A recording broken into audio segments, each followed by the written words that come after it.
Hello. I'm going to be doing mine on debating or responding to Joe Vandermolen's argument about saying that war among the big powers will not happen. So to start out with, there were a few points that you made specifically that I do believe there could be points to argue on. First one, you said that we had more options on the table that would eliminate the need for us to go into a full all-out conflict with another country, or maybe not even just the U.S. and China, maybe just Russia, U.S., something like that. But so you listed cyber warfare and economic sanctions as methods by which we could avoid war. I actually kind of think that these would be catalysts that could potentially lead to further regional and nation-state instability. Specifically cyber warfare, I mean, you referenced that we were able to go and attack their nuclear enriching facilities. To me, that just seems like it might make the situation even more destabilized. And our current economic sanctions on North Korea haven't necessarily made them more willing participants in negotiating talks. That actually kind of echoes something that I heard about earlier, and it's a book by this guy called Norman Angell in the United Kingdom in 1909. And it was a very popular book at the time. But essentially, he argued that in his book, The Great Illusion, that there were economic interests that would outweigh the potential gains that somebody would get from going to war.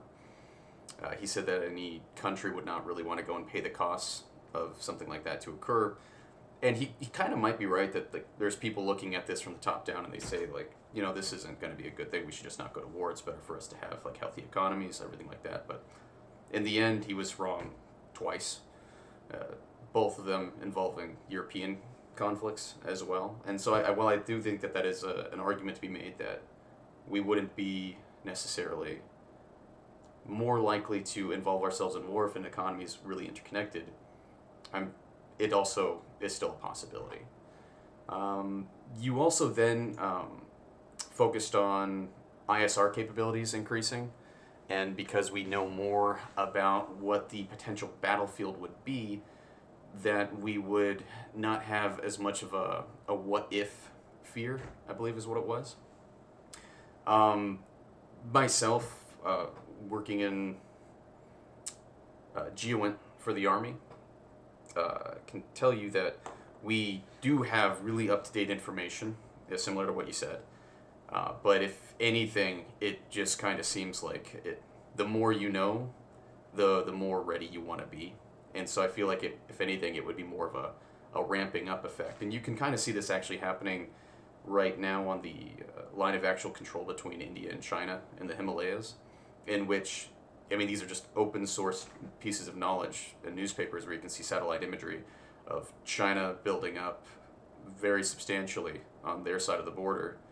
And then you're seeing a retaliatory buildup on the Indian side. So if anything, I feel like the better intelligence that you draw from imagery specifically, probably SIGINT as well, you just kind of have a further escalation or a requirement to go and respond for the potentiality of what could occur.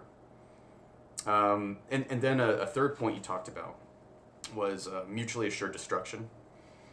So you said that striking important targets is better than just going and nuking a place, and I think that's pretty accurate. That's where we are right now. I think military-wise, like, we do kinetic strikes on key targets all the time, and I think that going forward in a large-scale conflict that would occur.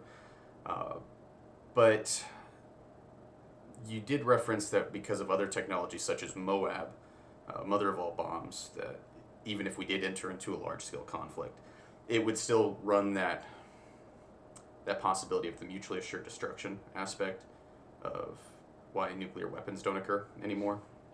And I think that might actually not necessarily be true. If you were to look at World War II and the bombing of Dresden and just other normal bombings that didn't involve atomic weapons at all, you will find that there were more long-term campaigns of destruction imposed on other countries for sustained periods of time that didn't just include these things. And they were ultimately way more destructive and almost totally destroyed these cities, alone with just normal munitions. But then that kind of gets into one of the bigger aspects of it too, is that I don't think the fear of mutually assured destruction just as an idea really plays out too well. And I actually started my video debate with this quote, which was by Bertrand Russell, in which he said, when talking about mutually assured destruction or the use of nuclear weapons in conflict, he said, a person can go and walk a tightrope for 20 feet and they can make it to the side, and everyone could assume that they could make it to that side. But if you were to go and make the assumption that a person could do so indefinitely without ever falling, that would be a pretty poor bet. And if you look into that with nuclear weapons, the idea that, for short periods of time, we won't be using these destructive weapons, I think that's a pretty good argument to be made, but I think eventually it could occur. And I feel like that specter is always kind of up in the air, because it is a possibility and it is a potentiality. Otherwise, I don't think that countries would necessarily build up their missile defense systems in this way. I mean, they'd have to prepare for it anyway, but I'm saying, like, it's a possibility. It's a legitimate thing. But yeah, that's pretty it. I liked what you had to say. I liked your information on a lot of the weapon capabilities and your arguments. These are just some things in which I believe that I could argue. So thank you for your video. Thanks for watching.